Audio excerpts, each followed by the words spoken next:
Hello everyone.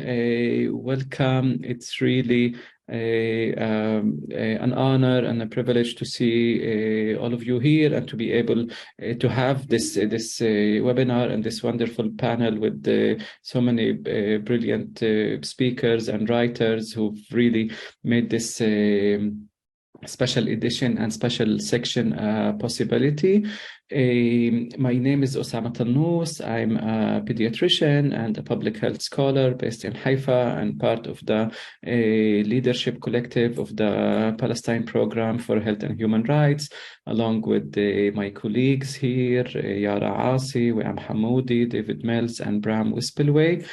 We will start by introducing Professor Michelle Carmel Williams, the editor of the Journal of Health and Human Rights, and then we will have time for the different speakers and panelists to introduce their pieces, and then for a brief discussion. So thank you all. Dr. Carmel Williams is the Executive Director of the Health and Human Rights Journal, which is the flagship publication of the FXB Center of Health and Human Rights at Harvard School of Public Health, that also hosts the Palestine Program of Health and Human Rights, along with the Birzeit Institute of Community and Public Health. Dr. Williams holds a PhD in community health with a focus on the right to health and aid-funded programs.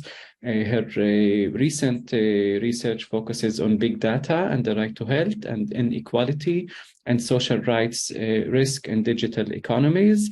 She has been an immense guiding force and help, and we're deeply grateful for her teaching throughout this process of making this special section a possibility. We'll give her the floor, Dr. Carmel. Well, thank you very much for such a kind introduction. Am I unmuted? You can hear me okay? Cool.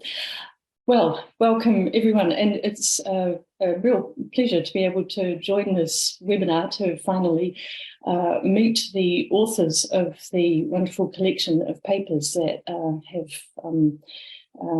come together to create this special section. Just a very brief background about the journal itself.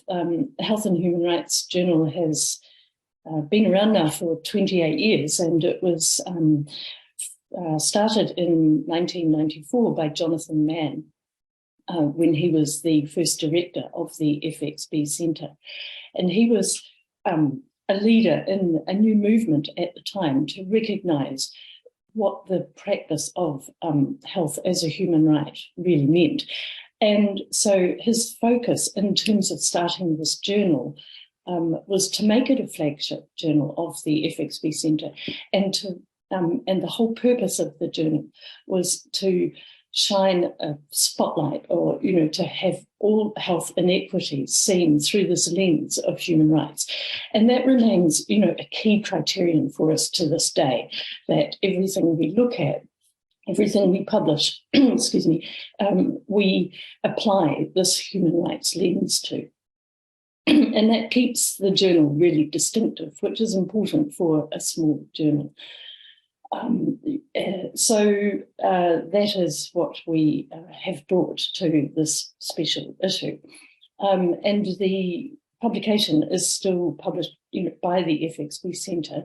And we also have a partner with Drexel University, which was their Dornsife School of Public Health, was also set up by Jonathan Mann. So it's a really nice, sort of Jonathan Mann tribute in a way that the journal continues this focus on human rights. And we, with the support of both the publishers, are able to keep the journal open access, which means people all around the world can read these papers without any cost to them. Nor is there a financial barrier to the authors to publish in the paper, to publish in the journal. And we sort of consider that our own human rights responsibility, the right to information. But of course, our focus is on health and addressing health inequities. And even every issue has a vast range of topics, and in the issue that we just published last week that has your wonderful collection of papers on Palestine and the right to health, there are about 26 papers in all. There's another special section on COVID-19 vaccine equity and human rights, and about 10 general papers. And I just mention that to sort of indicate the vast range of topics that we always have in the journal. But the one commonality with across throughout all these topics is that everyone is, examining their particular topic through this lens of human rights, and this, you can't do that without looking at how all human rights are interrelated. And that necessarily means that you're also looking at the social determinants of health and, the political and other causes of health inequities. And so if we look at your special section, what we find is that the right to health cannot be fulfilled without other rights being fulfilled. In Palestine, where you don't have the freedom of movement, you cannot easily access healthcare. When children are unable to play, they cannot fulfill their right to mental and physical health. When anyone is discriminated against, then they necessarily suffer and their health suffers. And this is the theme, that very strongly comes out in this special section. We also look to solutions and the application of human rights principles in terms of how to redress these problems, how to bring about health equity. And these solutions, these human rights solutions are, non-discrimination, participation, accountability, all, sort of drawing on international health law and the human rights mechanisms to, sort of hold states to account. And that is really a very strong feature and important aspect of the Palestinian right to health.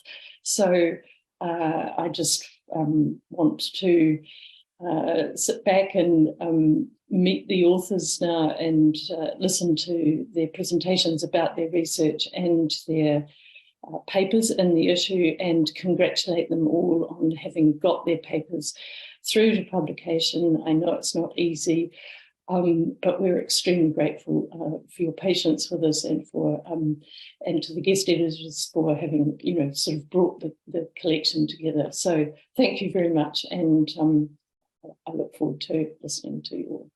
Thank you. Thank you very much, Carmel. Thank you for this introduction about the journal, and really for this ability to an opportunity to have that space that was so that allowed us a rare space of academic freedom and ability, freedom also of charge, but also of censorship, to really frame our arguments and our writings the way we want to. So thanks again for the audience and for the authors. I just want to emphasize again that we are very excited to have this panel. We're very excited that we were able to release this section on Palestinian right to health under settler colonialism, apartheid and structural racism, different lenses that we thought are necessary in order for us to begin to understand and comprehend and analyze the health of Palestinians in their different locations. This section was published, close to the International Day of Human Rights, and at the end of this year, which was especially painful for Palestinian. It was one of the deadliest year. It is the deadliest year since 2005. With the, we live in a time where news of Palestinians being killed and shot dead and murdered in open day have become daily news that we wake up to. News of home demolitions are also daily and weekly news of ethnic cleansing of entire communities around Ariha, and recurrent cycles of aggression on also in the Naqab, and the ongoing siege on Gaza. So all of these have become really everyday news for anyone following Palestine.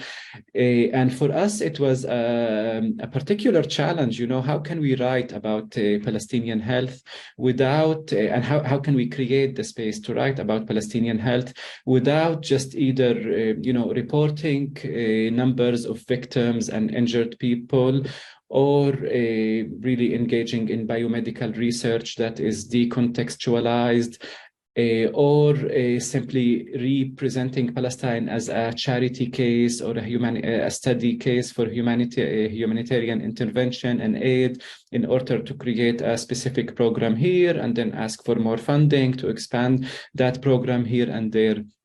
And this is exactly why our program for the Palestine Program for Health and Human Rights was established, and this special section and the workshop that we did with the Radcliffe Institute in the summer, it came to try to answer these questions and to try to kind of transform our ability to analyze, to write, to advocate, and to as we write in the introduction, in the name, to reassemble these fragmented pieces that the settler colonial project has fragmented into different geographies, into people being maimed in Gaza, and people being traumatized in Nablus or shot dead, or people being refugees, or suffering home demolitions in the Naqab, or varying states or degrees of this ongoing state violence and project of elimination.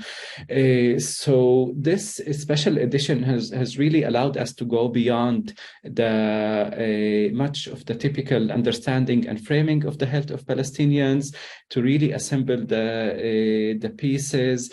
It allows us to choose our own language and our own framings, and I think anyone who tried to write or publish on work on Palestine knows the huge force of academic censorship, of silencing, of gatekeeping, of this very comfortable framings that are out there, either to talk about minority health or conflict health or refugee health, as if Palestinians are simply victims of misfortune, rather than really an indigenous group facing targeted elimination in very different shades and tactics and different speeds.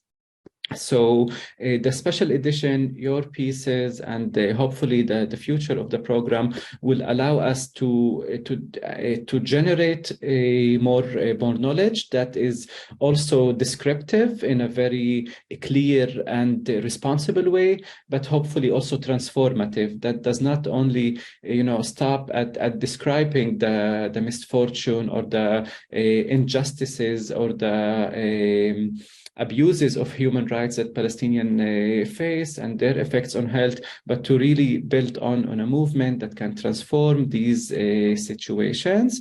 So we thank you all. We welcome you to surf our website, to read the special edition, and to view our webinars. And just as we finished our piece by saying that in Palestine, as in everywhere basically, settler colonialism is never a finished project. These processes are constantly folding and unfolding in front of our eyes. The expansion of the frontiers, the the sovereignty of the settler versus the elimination of the native and the resistance to that elimination. All of that is ongoing and has been ongoing for the past 70 years. And your papers and our writing is an attempt to kind of document that, to build on that. And of course, we are grateful to the many people that have carved the way for us and made it possible for us to know what we know, to stand on their shoulder, to continue producing knowledge responsibly. So thank you. And now we will start. So I will give each speaker will have 5 to 7 minutes to introduce the piece, and then we can go into a discussion. So we will start by by Ben Bouquet. Ben is he's a medical doctor specialized in public health and has been working in Palestine for the previous years. Ben is a PhD student in health and human rights at Newcastle University, the UK. So the floor is yours, Ben. Thanks so much, Osama, and thank you also, Carmel and colleagues at Birzeit University and Harvard, the Health and Human Rights Journal, for hosting us here today. I'd also just like to quickly introduce the co-authors to this piece. So Rania Mahareb is a PhD scholar at the Irish Centre for Human Rights at the University of Galway in Ireland, and Rona Smith, who's a professor of international human rights at the School of Law at Newcastle University. So in this 7 minutes, I'll just quickly cover 2 main points from the article. The first is to situate it within wider discussions about race as a structural determinant of health, and then to go through the iterative model that we've developed on racialized strategies of elimination as determinants of health in Palestine. So on the first point, in 2010, the WHO Commission on Social Determinants of Health published a conceptual framework authored by Oriol Solar and Alec Irwin that recognizes race as a structural determinant of health. And for Solar and Irwin, structural determinants are those that produce social stratification within a socioeconomic and political context. Meanwhile, they point to intermediary determinants of health as the primary mechanism by which socioeconomic position generates health inequities. And these include material circumstances, like, according to them, like working and housing conditions, i.e. factors that are demonstrably associated with better or poorer health outcomes, but don't in themselves explain stratification of health outcomes. We've engaged with several critiques of this framework and the social stratification paradigm within the article. The first of those is that structuralism as a social theory makes a much more profound point about the concept of social structures, which means that they can't be simply relegated to context for our understanding of causation and social production of health and disease. So our very ability to communicate and our mutual understanding is based on the structuring of language, which functions at levels of denotation, which is a simple, basic descriptive level, i.e. labels, and connotation, which connects those labels to broader themes and meanings, linking them with what we can call, quote, the wider semantic fields of our culture. So the structure of race, therefore, operates through race labels that are linked to race myths. And in the article, we elaborate a bit and give the example of Edward Said's work on Orientalism, where, according to this myth, the Oriental is irrational, depraved, fallen, childlike, different. Thus, the European is rational, virtuous, mature, normal. And this race myth of the Orient is made possible through colonial power relations that go beyond political institutions with their production in academic institutions, the media, including journalism, books, films, television, and also moral and religious institutions.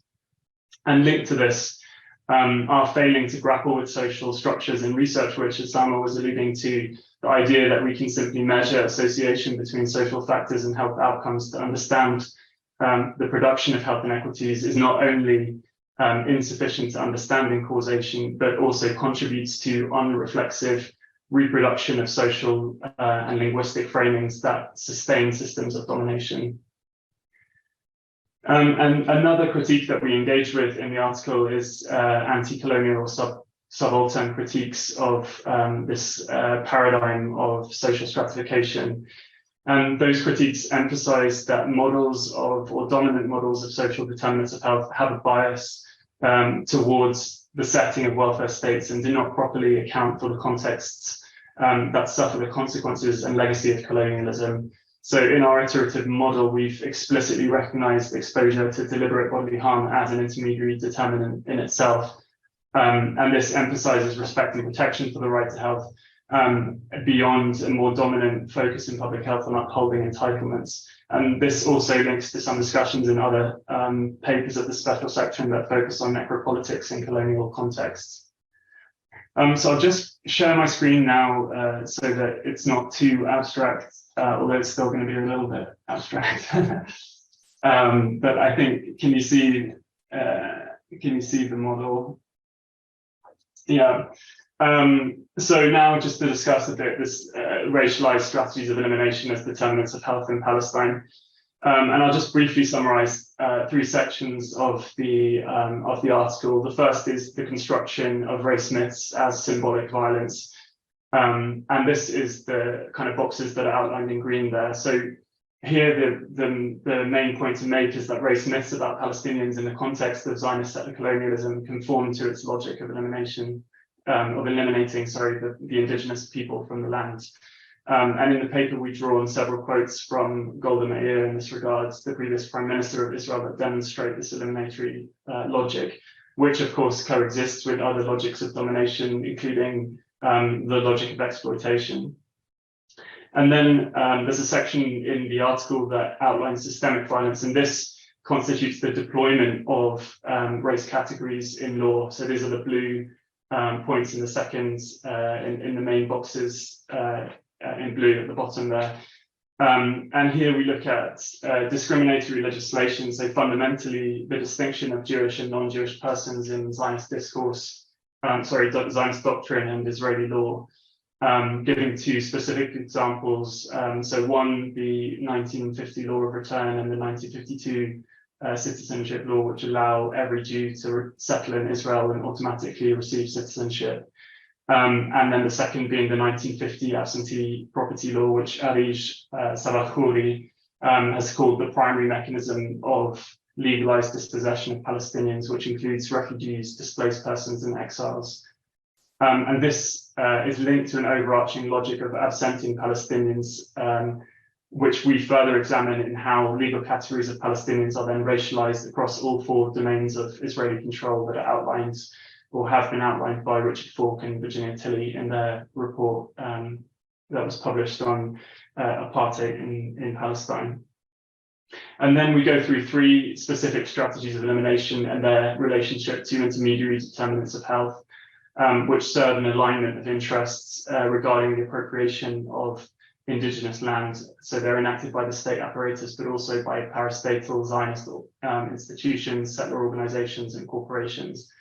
And these 3 strategies that we examine are extrajudicial killing, maiming, and excessive use of force, which is systematic and coupled with impunity for perpetrators of inhuman acts with obvious consequences for health.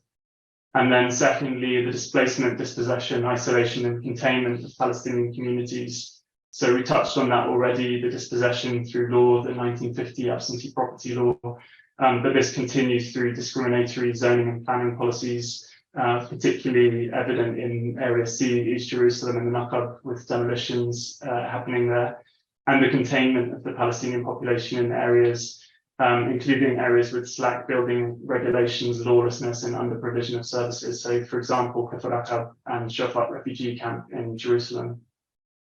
And the implications for intermediary determinants are more obvious in the setting of quality of housing, green space, livelihoods, services, but there are also more complex routes by which health is impacted. So, for example, Osama's own work on this that looks at homicide rates and the implication of ghettoization and lawlessness is a good example of how health is linked to these broader structures and policies. And then the final strategy of elimination, or racialized strategy of elimination, that we look at is movement restrictions and incarceration as part of a broader structure of fragmentation. And this affects wider determinants of health. We particularly look at the impact on livelihoods, drawing parallels to Loic Wacont's work on racialization in the US, which is productive of hyper-ghettoization of the Black population as surplus labor. And if we take Gaza as a parallel to that, we can see how the lack of access to Israeli labor makes them not just a surplus labor, but a surplus population. So if in the mid-1980s, 45% of the working population was employed in Israel, in 2020, 47% are unemployed in the Gaza Strip. And then rather than the hyper-ghetto, we can see that this constitutes a mega prison because there are also then limitations on entry and exit to the Gaza Strip. And finally, we conclude the article by examining the crime of apartheid and the right to health. And this includes the deployment of racialized legal categories as emphasized by decades of Palestinian scholarship that forms the basis of an institutionalized regime of systematic oppression and domination amounting to apartheid. And we were also reminded of the rich work by WHO in the 1970s and 80s during the apartheid era in South Africa and occupied Namibia, where the then Director General Hafton Meyer insisted that change is inevitable, if not imminent. And by change, I mean the radical dismantling of the system based on apartheid and racial discrimination. So I'll finish it here.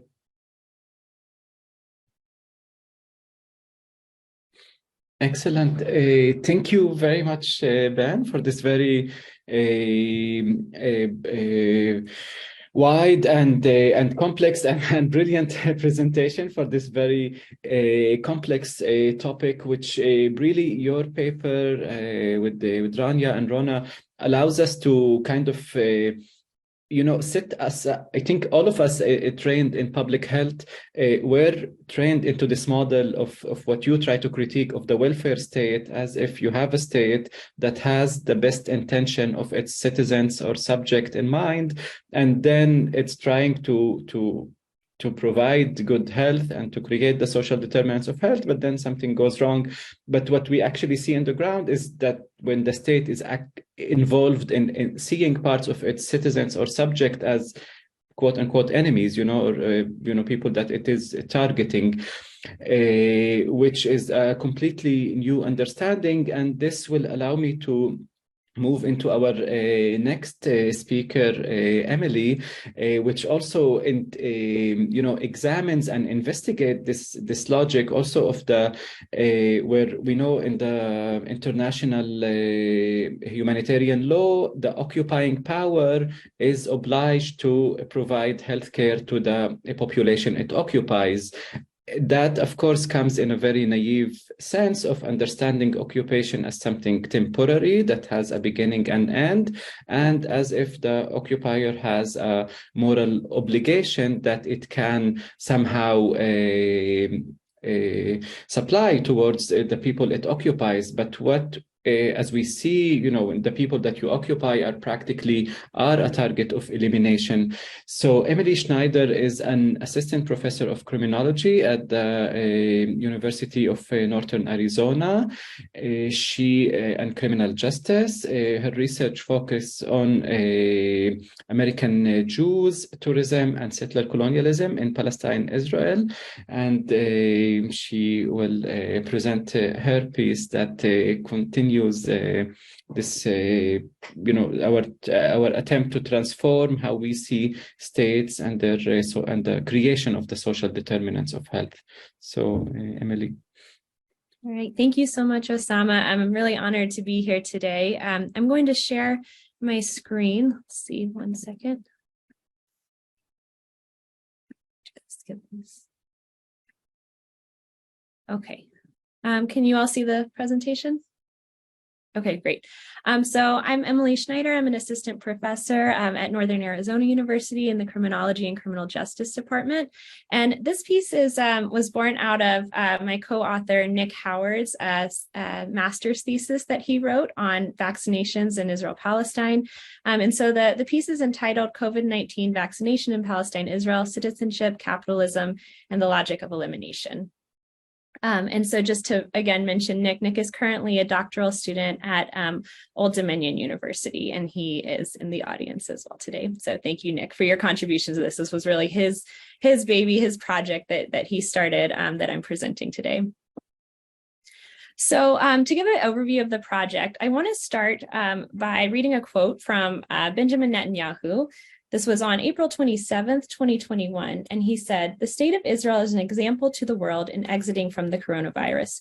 Yesterday, I saw the various rankings on the foreign networks. We are ahead of all other countries vis-a-vis the rate of fully vaccinating our citizens, and this is very impressive.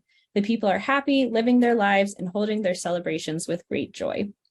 And so with this quote, I want to frame our project in terms of this curiosity we had about how Israel was able to be celebrated around the world as a leader in public health, as a leader in the fight against COVID-19, while they were actively denying Palestinians their right to vaccinations, which they are obligated to do under international law. And so what this project really tries to get at is less so kind of the mechanisms of how Israel carried out its campaign, its vaccination campaign, but more so how is it that the entire world can look at a state like Israel where half of the people living under its rule are not allowed access to vaccines and still be seen in this way as a leader, as a global kind of, as a global leader in the fight against COVID and for public health. Public health, right, should be inclusive. It should be about attending to all people that the state is in charge of, and this is absolutely not the case in Israel-Palestine. And so what we wanted to look at was through analyzing the rhetoric that Israeli politicians were using, how they talked about this, how they presented their campaign on a global scale, what this reveals about the ways that settler colonialism can be subsumed under the umbrella of public health and human rights. How is it that people can claim to be proponents of human rights, of public health, but still be actively carrying out a very blatantly settler colonial and racist agenda? So I'm just going to briefly go through the different strategies that we identified in analyzing Israeli officials' public rhetoric around the vaccination campaign. And so this was all of the tweets, the interviews, the press releases that Israel released during the pandemic that were in English. And we specifically looked at those things in English because we wanted to understand how this was being presented to the rest of the world, namely partners like the United States. And so the first thing that we very clearly identified in the rhetoric that Israeli officials were using when they talked about vaccines was to really highlight their vaccination of Palestinian citizens of Israel. They really highlighted values of inclusivity, of diversity, and religious tolerance. And so I'll read a quote here. This one is in response to the Saturday Night Live episode. I don't know if anyone remembers that, where Michael Che basically joked, Israel announced that they had vaccinated half their population. He said, and I'm going to guess it's the Jewish half. And Israeli officials and activists, Zionist activists were up in arms, really outraged about this joke. And so the Israeli ambassador to the United Nations, Gilad Erdan, said in a Twitter post, "Your joke is ignorant. The fact is that the success of our vaccination drive is exactly because every citizen of Israel, Jewish, Muslim, Christian, is entitled to it." And so there's a lot of things being done here that are very strategic. One is to really emphasize the citizens, right? He uses this word citizens. And not only does this erase the history of discrimination and the continued systematic discrimination that goes on against Palestinian citizens of Israel, but it also frames citizens as this race neutral category. It frames it as a category that has nothing to do with ethnicity or religion. And what that erases is that really only if we look at people living under Israeli rule, that's less than 25% of Palestinians. So it's a small number of Palestinians. But if we actually think about the Nakba and we think about the inclusion of Palestinians who have been expelled from the land that they're indigenous to, that's only 12% of Palestinians around the world who are being included in this number. And so Israel can act as if this has nothing to do with ethnic cleansing, with not, wanting to promote or protect the health of Palestinians. But really what it is it's using citizenship as a proxy for Jewish ethnicity in terms of the territory that Israel is in control over. This is because, like I said, a very small number of Palestinians actually hold Israeli citizenship, whereas all Jewish Israelis pretty much, I think maybe there might be one or two that had their citizenship revoked for speaking on behalf of Palestinian rights, but for the most part, Jewish Israelis hold Israeli citizenship. And even someone like me, who is a Jewish person that was not born in Israel and does not live in Israel, would be entitled to Israeli citizenship. And therefore, citizenship is very much a marker of race and ethnic prioritization rather than something about territory or about inclusion within the state or who Israel has, governmental control over.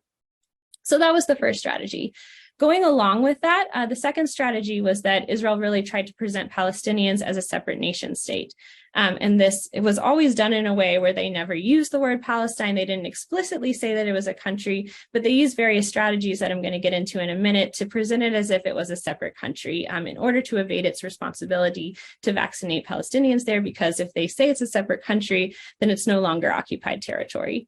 And I'll read a quote here that goes along with this as well. So this one is from Health Minister Edelstein, who communicated in a news interview, Palestinians have their health ministry and health minister. They should have been thinking about vaccination a half a year ago. Nothing prevented them from doing that. And so this was in response, basically saying that what is going on here is that this is just a separate country. We have nothing to do with it.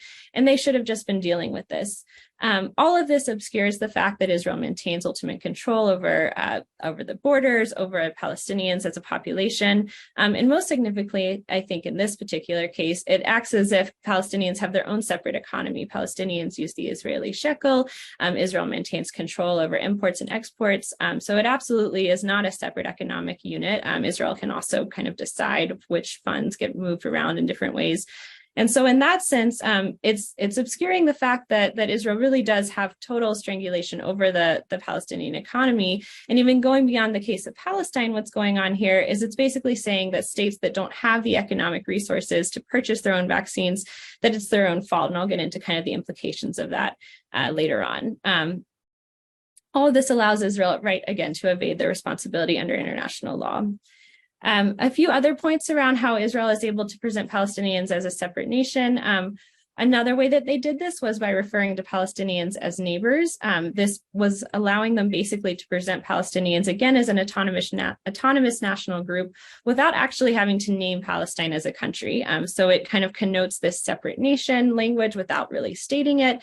But at the same time, what it also does is it presents Israel as this benevolent force. So like I think Osama alluded to in the beginning, there's this kind of air of, well, whatever we do to help the Palestinians is a form of charity. And again, that's obscuring the legal obligations. And it allows Israel to present itself as a humanitarian force committed to public health. And it distorts the actual political decisions that are driving the higher numbers of death and lack of healthcare within the Palestinian territories, and presents it as this kind of unavoidable tragedy rather than a political intentional decision that Israel makes to prioritize Jewish life over Palestinian life. A few other points. So another thing that they did in their presentations was to obscure and sort of confuse basically around what Israel's borders actually were.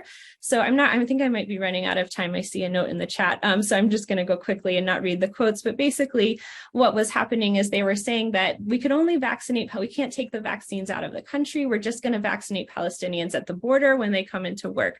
Again, kind of presenting this idea as if Palestinians are a separate country and using this border, which I don't know exactly what they mean, if they meant the green line or the walls or the checkpoint, because again, it's not continuous, it's not clear, but basically using these imagined kind of divisions as ways to present Palestine as a separate country, to present Palestinians as a separate country.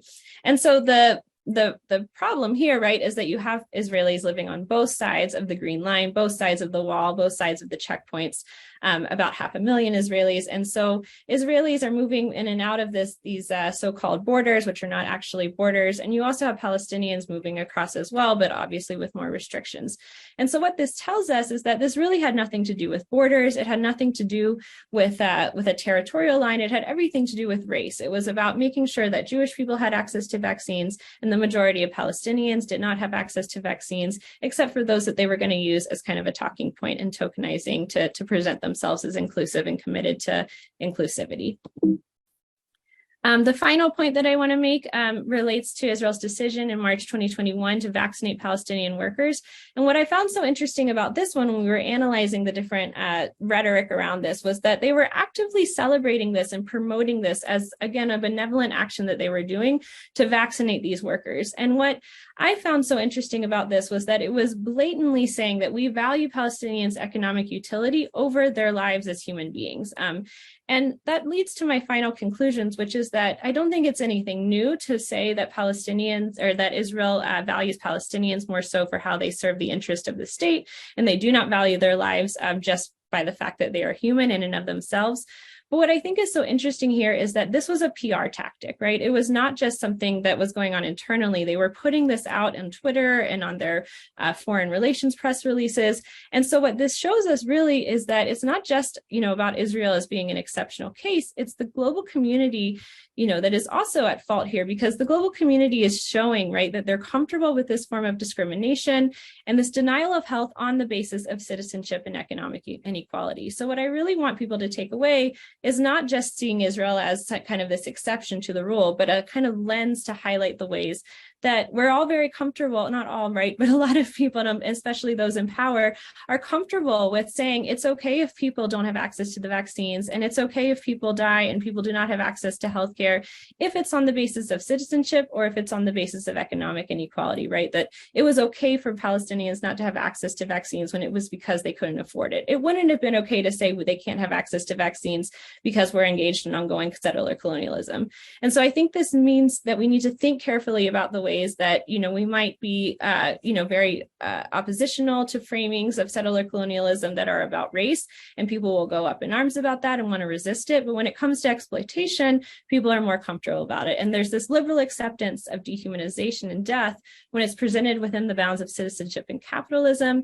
And so what I would urge, kind of more of the activist side, is that to resist settler colonialism and ethnic cleansing, we also must resist capitalism and the exclusionary functions of citizenship. And I'll end there because I hope I haven't gone over time. And thank you. Okay, thank you very much, Emily, for this very conclusive and excellent presentation. And I think it takes so much points, on like how the whole discussion about the vaccine apartheid on a global scale, but then, the discussions about apartheid in Israel, Palestine, and I saw Ghada nodding because you've touched on so much stuff that she breaks her head with every day as the head of the Occupied Territories Department at Physicians for Human Rights, where we all the time need to deal with Israel's obligation towards Palestinian versus seeing it actively, killing and harming and maiming. So I think each paper here can be its own webinar. So I will Ghada is a colleague and a friend, the director of the Department of the Occupied Territories at Physicians for Human Rights Israel, and a policy member at Al-Shabaka. She has a master's degree at Human Rights and Transitional Justice from the Hebrew University in Jerusalem. And again, Ghada will present her piece, which is also one of the most painful pieces to read in the section, because it deals with with case reports, with people that you can kind of track their story and the story of their maiming and amputation and shooting while they were peacefully protesting for their basic right to return, and see how that medical system that was supposedly supposed to take care of them can be also another system of their oppression. So, and which connects to all the other pieces. So Ghada. Yeah, thank you, Usama, for the introduction, and thank you for organizing the panel and also creating the space to write about health in Palestine and settler colonialism. And before I delve into the presentation, I want to note that the article is co-authored with my colleague, Hada Zif. She's the Director of Content and Ethics at PHRI. And to say that following years of advocacy and research on the right to health and also documentation of Israeli violations, it was necessary to pause and reflect on the efforts of human rights organizations, including ours, and the impact, if any, it has on realizing the right to health. So doing this work for decades, we learned that harm to Palestinians' health is not collateral damage, but a necessary condition in Israel's policy. And I will explain about the policy very briefly, as we understand it through our daily interaction with Israel's legal and bureaucratic system, and also with patients and health providers in Gaza. Then I will move to the link between targeting the health of Palestinians through bureaucratic and legal systems and direct injury to the body, including amputations, which is the topic of our article. And as we see it as two practices serving the same purpose, which is Israel's colonial ideology and practice. Now, by virtue of its control over every aspect of Palestinian life, and I think that Emily also mentioned this in her presentation, such as movement, checkpoints, imports, etc.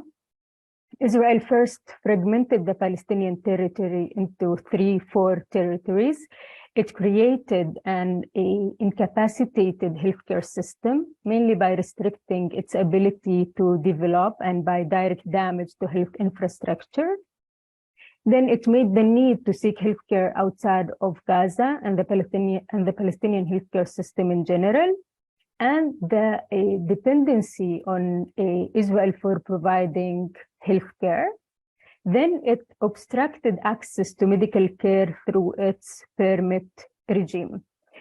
Through our work and experience, we learned that Israel has been also exploiting its control over the passage of people, including patients, to exert control over the population in Gaza and also to collect intelligence information. Now, along the same lines, we argue in our paper that Israel's attempt to maim the Palestinian body reflects its larger desire to disable the Palestinian medical system and nation. We examined large number of injuries and amputations by Israeli snipers, the data about injured, and also accounts of snipers published in Haaretz newspaper, all of which indicate that the Palestinian body is perceived by Israelis and specifically by Israeli snipers as disposable. Snipers' testimony also resonate with public statements from top Israeli government and military officials, revealing an intent or at least a mindset to subdue and subjugate the Palestinian body, especially when it's in a state of resistance, as in the Great March Return protest. We also argue that Israel sees the Palestinian body as a political body, which we, of course, build on a previous literature, a target for subjugation, whether the sick body seeking medical care outside of Gaza or the defiant body protesting the colonial violence and the siege, and maybe more importantly, protesting the expulsion and uprooting from their homes during the Nakba and fighting to return to their homes. So throughout the article, we made also connections between amputations and healthy body politics, while also examining the state of health in which these amputations occurred and also were treated. And we did this because the two are intertwined, as Israel also denied many injured access to medical care because, as claimed by the state of Israel in Israeli courts, these injuries were caused due to their participation in protests organized by Hamas, and I quote the Israeli state, of course. Namely, Israeli snipers injured protesters, then denied them access to treatment that could have left them with a less radical amputation. It's also important to note that we had no intention to prove the intentionality through legal tools, since we don't have access to military documents and pieces of information, which are usually classified confidential for security reasons, a claim that is usually accepted by Israeli courts. Instead, we analyzed case studies, public statements, interviews, etc. We finally address the challenges faced by PHRI and other human rights organizations, of course, operating within humanitarian and human rights frameworks. We argue that humanitarianism and human rights discourses are limited, as they avoid addressing the historical context or avoid centralizing the Nakba and the Israeli settler colonial ideology as foundational to the debate on Israel's policy of control and siege. We also argue that this limited discourse and the fact that we operate within the legal and bureaucratic system, the Israeli system, of course, we use safe language and we are being cautious. So that's also serve Israel in shifting the discourse on the siege on Gaza from its historical context into narratives of securitization and humanitarian gestures. Lastly, we also argue and we see the injury and the damage to the Palestinian body, to the healthcare system, to the nation itself, and the fragmentation as well, as intended by design rather than a byproduct. And I guess I'm gonna end it here.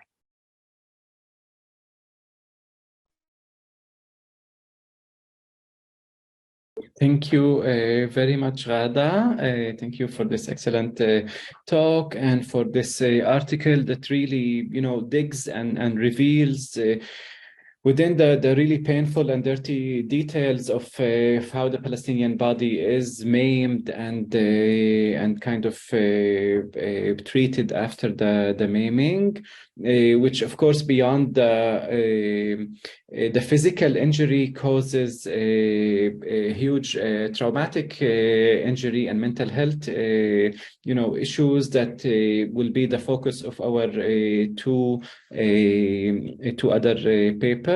So I will introduce now Razan Qara'an. Razan is a Palestinian psychologist trained at the Palestinian Counseling Center and a PhD student at the George Washington University and a co-founder of the Psychoanalysis Lab in the Arab world. And she will introduce her paper.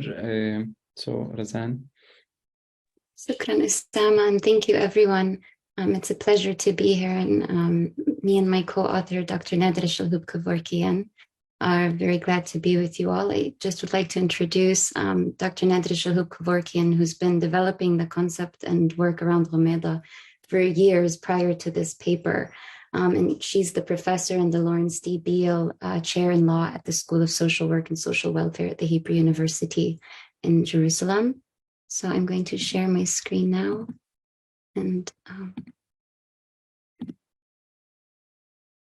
so our topic is Ghomeda, outdoor play in a militarized zone. The highlights is that the right to health and children's play in the context of a militarized settler colony is at the forefront of the work we're doing together. And we really aim to center Palestinian Jerusalemite children's voices and their ascription of meaning as social and political determinants of health and human rights.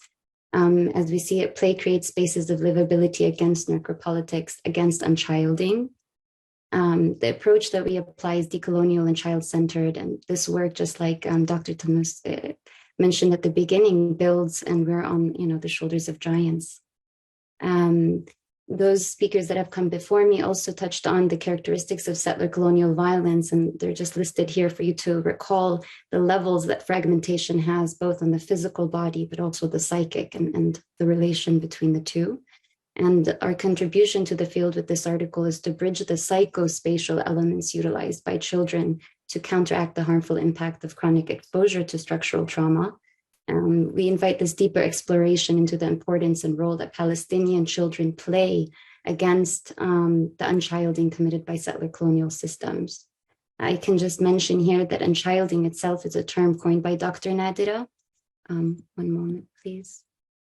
Okay, sorry. What it represents is a systematic process of violating children's right to live and exist as children. So unchilding reveals the multiple and dynamic layers of state violence against the colonized subject. This implicates children psychologically, socially, and spatially, and basically rendering children as political capital as part of the war machine. There are numerous benefits of play, and we hope when you look at the article, you can also read through that. We want to remind that play therapy and other forms of working with children really hinge on the fact of it being an integral building block for later life development. And we also, in terms of the methodology applied, there were 50 observations of Palestinian children playing Rumeda. Rumeda is hide and seek in Arabic. It spanned from 2020, the collection of data, to 2022 across 4 locations in Jerusalem. It's also a multi-methodological approach. So really what we suggest is an analytic scheme staging 3 overlapping fields: Rumeda as the game, Rumeda as a resistance to spatial suffocation, and Rumeda as a form of against unchilding. Particularly as a game here, what we mean is it involves both imaginative and physical aspects. In playing out the everydayness in the game, children are creating a microcosm of livability in occupied Palestine. What these children feel and understand is replayed in the game. So that's the terror of invasion that was spoken about, the determination to flee from a deadly gaze, mostly the longing to move freely and collectively in their places that belong to them, are hinging and linked to this field as a game. So defying borders, Rumeda becomes a borderless space that expands beyond the limits of checkpoints and separation walls. Really important is the work of Sara Ahmed. This is a quote from her book.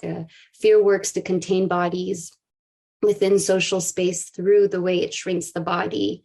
It works to enable some bodies to inhabit and move in public space through restricting the mobility of other bodies to spaces that are enclosed or contained.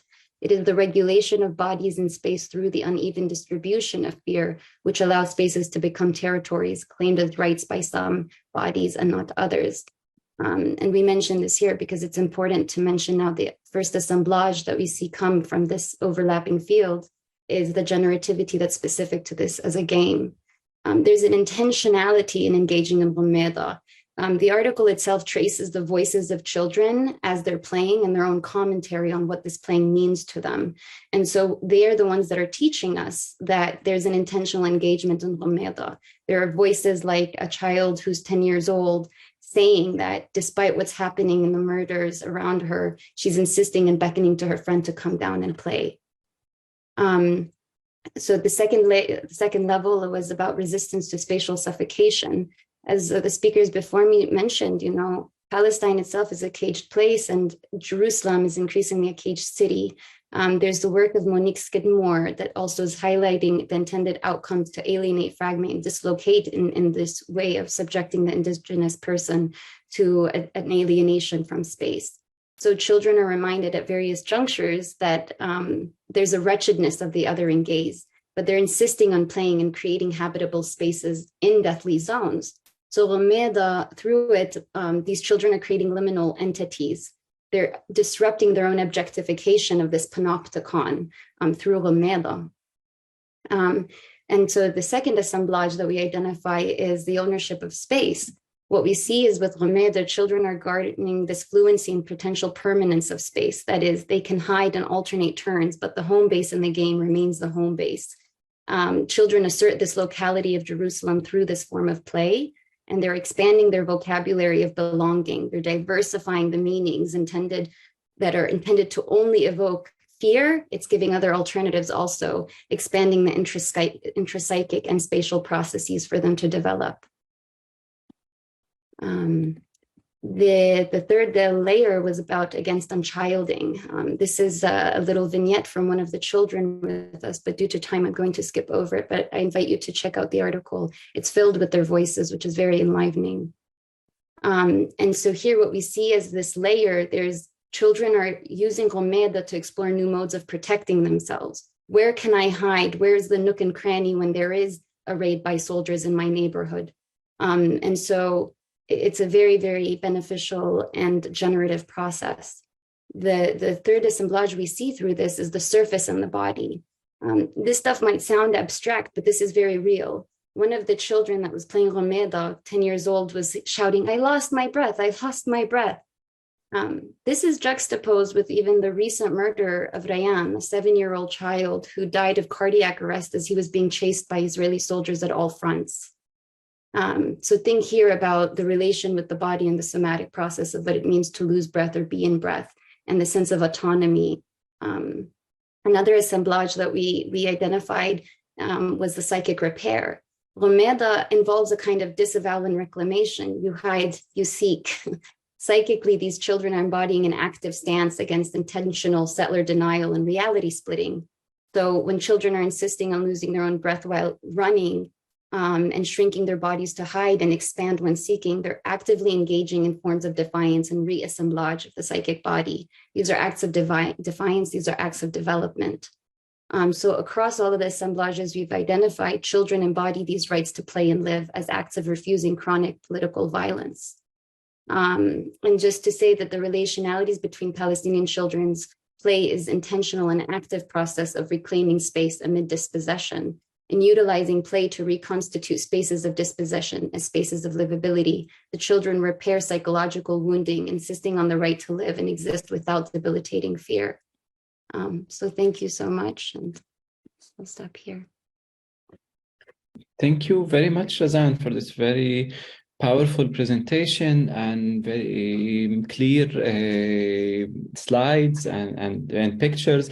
And this is another opportunity for us to thank Professor Nadira Shalhoub Kufurkian for many of us working on Palestine. She's such an invaluable resource that continuously, also on a personal level, teaches us how to open our minds and to engage in different disciplines, whether it's gender, colonial studies, necropolitics, even children play, mental health, and how we can use all of that, critical race theory to just understand the logic. And it really comes from her, position also in Jerusalem to try to make sense and to bring to the entire world what is happening. So again, thank you, and thank you for the presentation.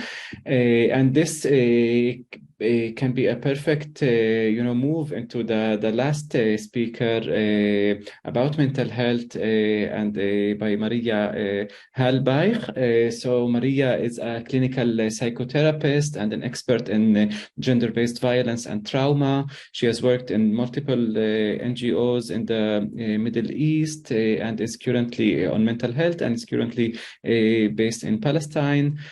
So Maria, the floor is yours. Thank you very much, Osama, and thank you, everyone. It's really a pleasure to be here. I would also like to introduce my co-author, Samah Shaber. She is a psychiatrist practicing in East Jerusalem and the West Bank, and head of the mental health unit of the Palestinian Ministry of Health. Unfortunately, she cannot join us today, but I'm happy to present our paper for the both of us. And our paper is based on the belief that in order to make sense of trauma, we really need to focus on its correlation with human rights violations. And we unfortunately see that in the mental health profession, there is often a tendency to overlook the socio-political reality of the people we're working with, because we are adhering to this concept of neutrality. We would instead argue that in order to really understand the social suffering in Palestine, it needs to be connected to the prevalence of human rights violations. And this can be achieved by differentiating between a trauma framework and a human rights framework.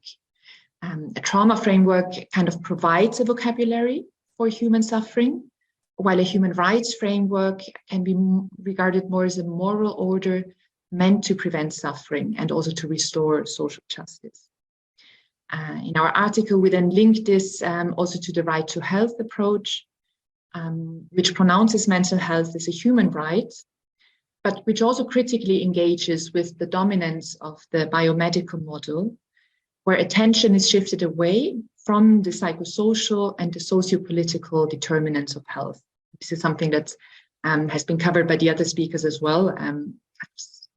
Tells us how important this point is.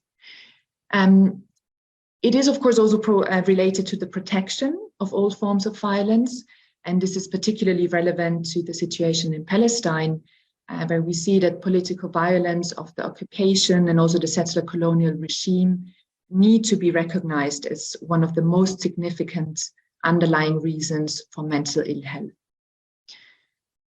We see, unfortunately, that there is a growing tendency to medicalize and also to pathologize human experiences. And in our article, we relate this topic to the post-traumatic stress disorder diagnosis. And it's a very biomedical approach that centers on symptoms and that harbors the danger of depoliticizing and decontextualizing social injustice. It harbors also the danger of reducing trauma to an individual's psychological suffering. And we see that this is very often done by international organizations in Palestine, but also adopted by local organizations because they rely on international funding. So it's sometimes easier to adopt the trauma discourse in order to be eligible for this funding. And there are many problems with the PTSD diagnosis. To name just a few, PTSD, post-traumatic stress disorder, is characterized by the fact that in the past, and this term is hardly applicable in Palestine in a situation where there is ongoing violations. Also, we believe that the systematic discrimination and the human rights abuses should be pathologized and not people's reaction to it. And also the PTSD diagnosis has this danger of mistakenly diagnosing social suffering as a clinical pathology. So we believe that we really need to look at the effects of political and systematic violence on Palestinian mental health in order to strengthen the resilience of communities instead of individualizing their suffering.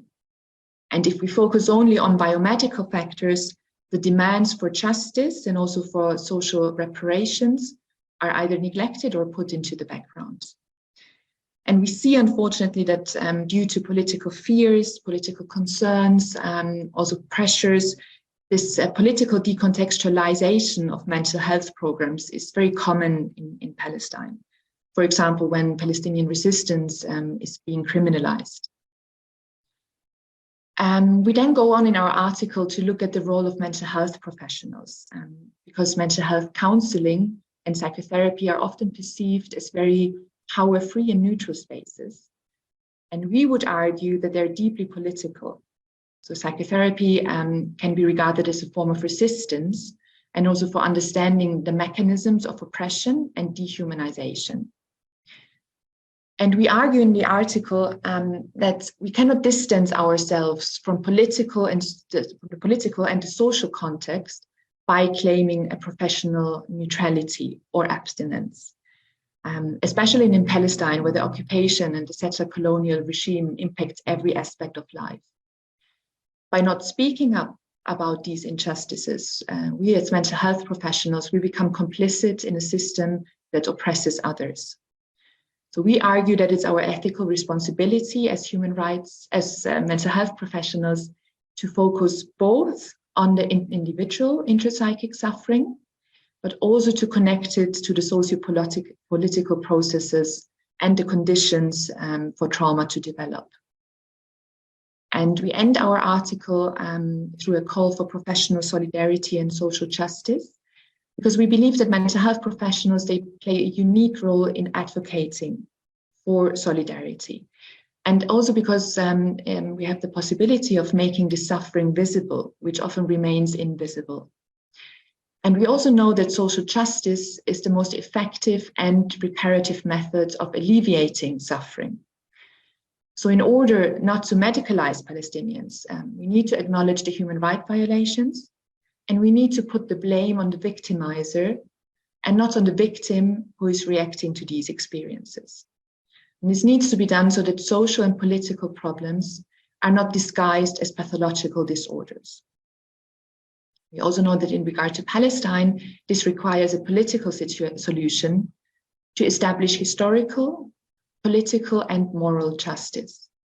And we also see that when Israel is not held accountable for its human rights violations or for its violations of international law, when victims of violations are labeled as terrorists, and there is a lack of international solidarity and also a lack of efforts of redemption, this will affect the mental well-being of Palestinians. So we believe that it's necessary to move from an approach of what's wrong with you to what happened to you. And that our role as mental health professionals is to highlight the pathogenic context in which trauma develops and to demand social justice on a political level. Thank you very much. Thank you very much, Maria, for this excellent paper and presentation. And as you said, I think just as mental health is depoliticized, also basically as many aspects of, almost all aspects of Palestinians' health are decontextualized and depoliticized. Even war injuries are depoliticized, and even diabetes and other diseases that are usually framed within their political and social context. Thank you all for the speaker. This was really excellent, and we know that giving each of you 5 to 7 minutes really does not do you or the papers justice, but it's only an invitation for the audience and for everyone to read the special edition. We have a few questions in the chat, so I will start by the question of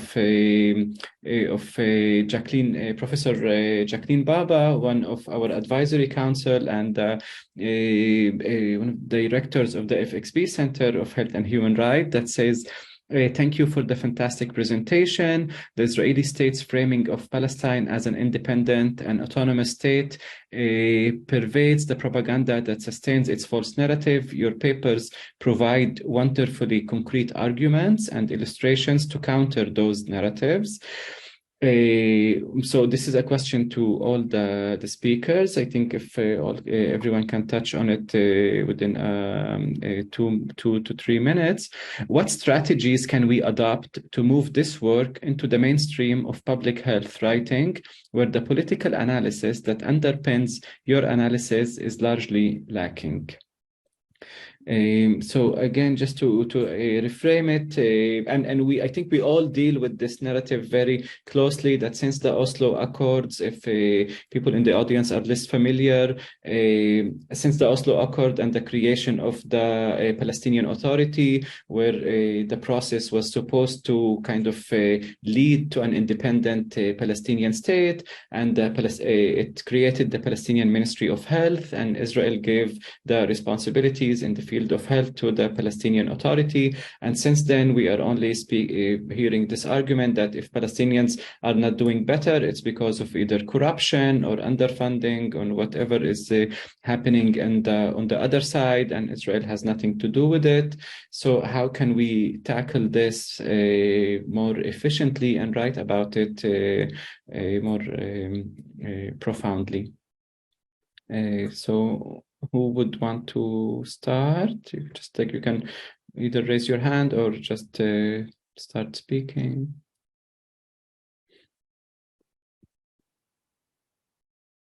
I'll just say a few quick words about it. I think I took the question a little bit more broadly, just to think, how do we remain genuine in our writing, and how do we maintain that political authenticity in the way that we talk about these issues? And I think for me, I just will share maybe personally, I think in the beginning of I'm still early in my academic career, but in the beginning, I felt a lot of pressure to kind of embrace some of the terms around complexity and neutrality when it came to discussing this issue. And I think my call, or what I would hope, is that we can continue to not let those pressures influence the way that we characterize these issues. I think there are very real, like you talked about, issues around academic freedom. There's very real pressures and organizations out there trying to silence writing on Palestine and on Israel that doesn't tell the truth and that adheres to these kind of larger frameworks that are being promoted to obscure what's really going on there. And I think the more we can be as unafraid as possible in framing things the way they actually are. I think for example, with my article with the citizenship piece, I remember thinking to myself, okay, is this disingenuous to talk about only 12% of, Palestinians having Israeli citizenship? But then if we actually dig deeper and we think about it, I think that the actual academically accurate thing to do is to talk about citizenship as a mechanism of ethnic cleansing and as a tool to perpetuate Israel's narrative. And so by not allowing those kind of dominant legal frameworks to define our research and not having to just always feel like we have to use the terms that are dominant within our fields, but being able to deconstruct those terms ourselves, we can resist it in our writing.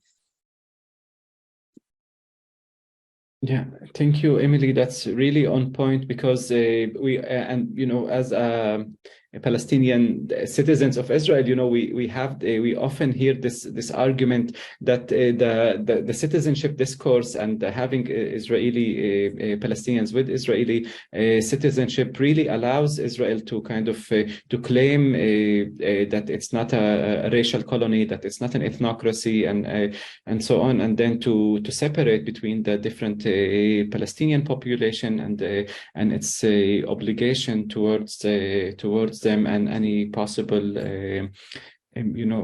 solution. Anyone else would want to speak to that point? Yeah, I raised the hand. Yes, Ghada.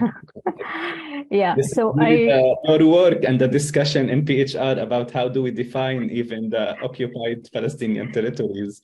Yeah, absolutely. So I might not answer the question, but I think it's important also to acknowledge the censorship that also Osama mentioned at the beginning, that usually when you want to address the political root causes, when you talk about health issues and public health issues, scholars and researchers and writers face. I think that also Osama and maybe Rania, the co-author of one of the articles, when they tried to publish during the COVID-19 and the vaccination in the Lancet, they were, I think that you published the article and then it was removed because of pressure of the Zionist lobby in the US.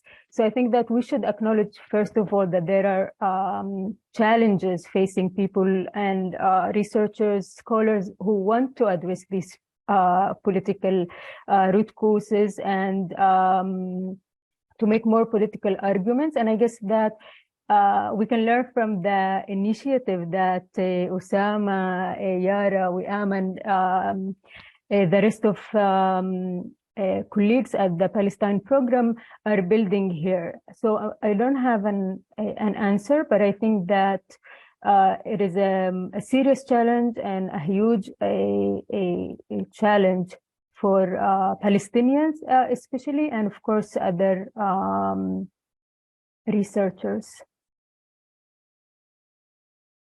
Thank you very much, Ghada. Actually, the paper that you mentioned was written by Mads Gilbert, David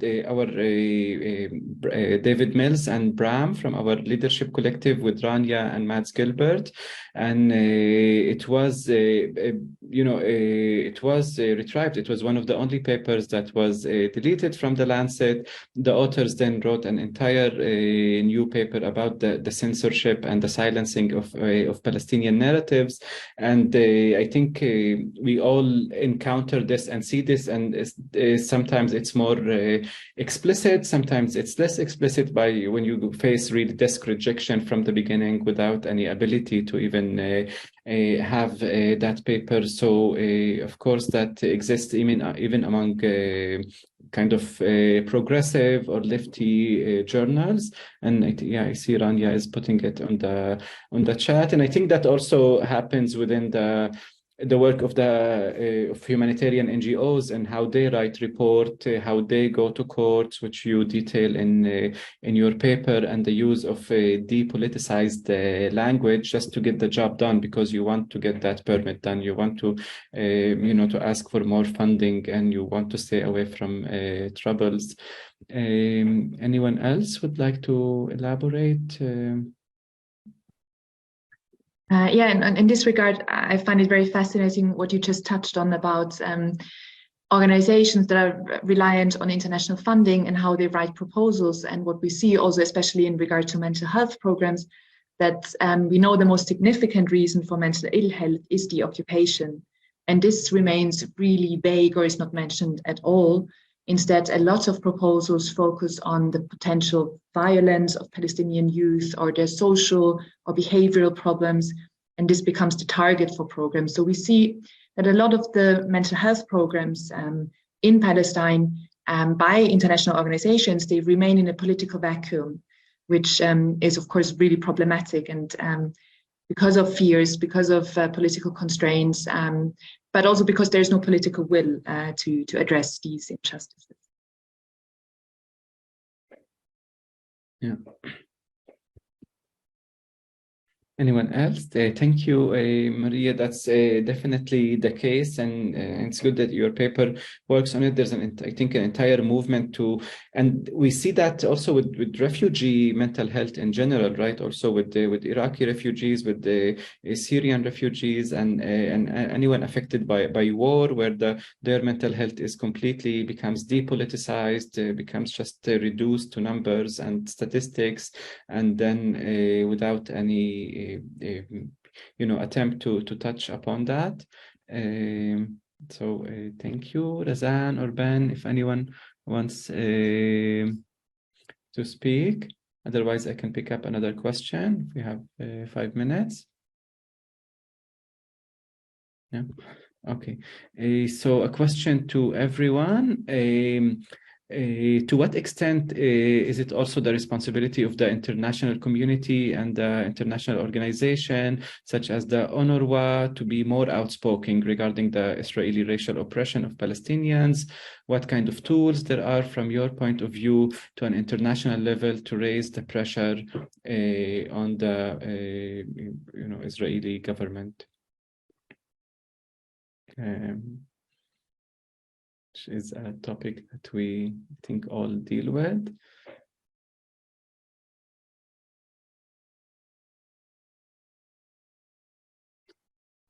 Yes, Ben. Yeah, sure, I can maybe speak to this a little bit, and just to start from a very kind of basic level, I think one of the roles that the international community and certainly international organizations on the ground at the least can do is not to participate in sort of gaslighting of Palestinians, and to speak on their behalf, and to give more space for Palestinian voices within the kind of cooperation frameworks, or the coordination committees and things like this that happen at the humanitarian level. And I think this, mainstreaming of a human rights-based approach, and really thinking within that, also decolonizing, thinking about who's taking up space, how you're taking up space, who's speaking, and who gets to decide the voice. I think all of these questions are maybe critical ones that need to be discussed at the very local level, even before we think about accountability at the international level. Yeah, thank you, Ben. Yeah, this is really a topic that we try to touch upon also in our statement, the Radcliffe statement that is annexed to the introduction, about what we call the humanitarian trap, where until now most of the work of international organizations around the health of Palestinians has been just to find this SOS solutions. There's a war or bombing, so whatever Israel destroys, they try to reconstruct, and then it becomes this repetitive cycle of destruction, reconstruction. Israel bombs, and then they fund the rebuilding and the retraining and so on. And this has been going on for more than 70 years, and has led to this trap of humanitarianism that a lot of people working in this field are kind of frustrated with, and try to break and move beyond. So we are just about to finish. We have 2 minutes. Thank you all the speakers and the audience for such an excellent webinar, for excellent presentations, and Carmel for the Health and Human Rights Journal, and for everyone who's been working behind the scene at the FXB Center, and for the audience. Thank you all. We invite you to again to read the special edition, engage with it, engage with our website and our upcoming programs and publications. And thank you very much. Thanks. Yeah, and here we have the link of the special edition. Yeah. There is one paper that has not been represented in the panel, also a very fascinating paper about emergency medicine and using the lens of structural racism to analyze this very important topic of how emergency medicine systems are operate differently within the Green Line and in the West Bank, and how structural racism operates to produce worse emergency medicine outcomes. So it's also a fascinating paper that we invite you to read. Thank you all. Thank you for yeah.